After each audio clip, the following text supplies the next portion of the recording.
ဒီနေ့တော့မြန်မာလိုတွေးတရုတ်လိုရေးဆိုတဲ့ခေါင်းစဉ်လေးနဲ့အပိုင်း1ကိုပြပြပေးသွားပါမယ်။အဲ့တော့ဒီမှာမြန်မာလိုတွေးမယ်ပေါ့။ကျွန်တော်ကကော်ဖီတောက်တယ်။အဲ့တော့ဒီမှာစာကြောင်းမှာ3ခုပဲရှိတယ်။ကျွန်တော်ရဲ့ကော်ဖီရဲ့တောက်တာရဲ့။အဲ့တော့မြန်မာမှာကျွန်တော်နဲ့ကော်ဖီနဲ့တောက်တာနဲ့ကိုပေါင်းဆက်ထားတာဖြစ်တယ်။အဲ့တော့ဒါဆိုရင်တရုတ်လိုကတော့အကုန်လုံးသိတဲ့အတိုင်းပဲအင်္ဂလိပ်နဲ့ဆင်တူတယ်ပေါ့နော်။အဲ့တော့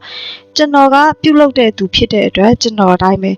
ဒီမှာ coffee နေရာမှာ coffee မထည့်တော့ဘဲနဲ့ coffee ကတောက်ချင်းခံရတဲ့ပြုတ်လုခံရတဲ့အရာဖြစ်တဲ့ object ဖြစ်တဲ့အတွက်နောက်ဆုံးပို့လိုက်မယ်ဒီမှာလိမ္မော်ရောင်လေးနဲ့ရေးပေးထားတဲ့ coffee အဲ့တော့ဒီ coffee ကိုဘာလုပ်မှာလဲ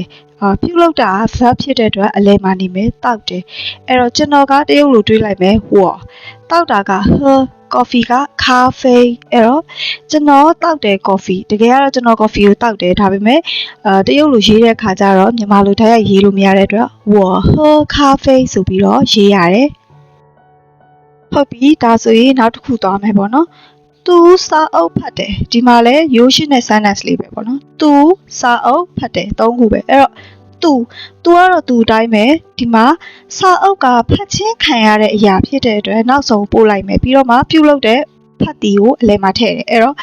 သူကတော့ထားဖတ်တာကခန့်ကြည့်တာဖတ်တာအတူတူပဲပေါ့နော်ထားခန့်စာအုပ်ကရှူထားခန့်ရှူသူစာအုပ်ဖတ်တယ်နောက်တစ်ချောင်းကတော့အမေထမင်းချက်တယ်အဲ့တော့အမေရဲ့ထမင်းရဲ့ချက်တာရဲ့3ခုပဲအဲ့တော့အမေကတော့အမေ subject တိုင်းဟုတ်ပြီချက်ချင်းခံရတာကထမင်းဖြစ်တဲ့အတွက်နောက်ဆုံးကိုပို့လိုက်မယ်ပြီးတော့ဘာလုပ်တာလဲချက်တာ verb ဖြစ်တဲ့အလယ်မှာထားမယ်အဲ့တော့မာမကျူဖတ်မေမေထမင်းချက်တယ်ဒါဆိုရင်နောက်စာကြောင်းလေးတွေသွားကြည့်ကြမယ်ဒီတစ်ခါတော့အသေးစိတ်မပြပေးတော့ဘူးเนาะကျွန်တော်တစ်သီးဝယ်တယ်အဲ့တော့ကျွန်တော်ပဲဘာလောက်ခံရတာလဲဆိုတော့ဝယ်ခံရတာဘာလဲတစ်သီးရအဲ့တော့တစ်သီးကိုနောက်ဆုံးပို့လိုက်မယ်အဲ့တော့ဝယ်တာကမိုင်အဲ့ကျွန်တော်ကဝမိုင်ရွှေကောကျွန်တော်တစ်သီးဝယ်တယ်နောက်တစ်ခုကအဖေကားမောင်းနေတယ်အဲ့တော့ဒီမှာဆိုရင်အဖေကတော့ပဟုတ်ပြီဘာလို့မှလဲကားမောင်းခံရမှာဖြစ်တော့နောက်ဆုံးကားကိုပို့တော့မောင်းတာအခုလက်ရှိမောင်းနေရဖြစ်တဲ့ကြိုက်ကိုထည့်ရမှာကြိုက်ခိုင်းအခုမောင်းနေရပေါ့ကားအဲ့တော့အဖေကားမောင်းနေဆိုရင်ပကြိုက်ခိုင်းအဖေအခုကားမောင်းနေရပေါ့နောက်တစ်ခုကကျွန်တော်တချင်းနားထောင်နေအဲ့တော့ကျွန်တော်ကတော့ဝေါ်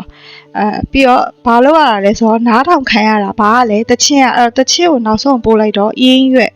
နားထောင်တာ我听音乐ကျွန်တော်တချင်းနားထောင်နေ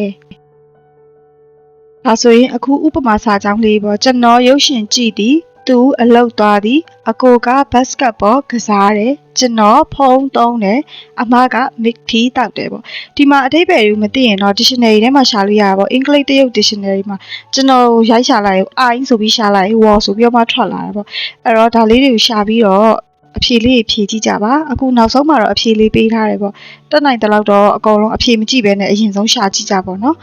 အားလုံးကျေးဇူးပါနောက်ထပ်သင်ခန်းစာတွေကိုထပ်ပြီးလေ့လာကြည့်ဒီ channel လေးကို subscribe လုပ်ပါပေးဦးနော်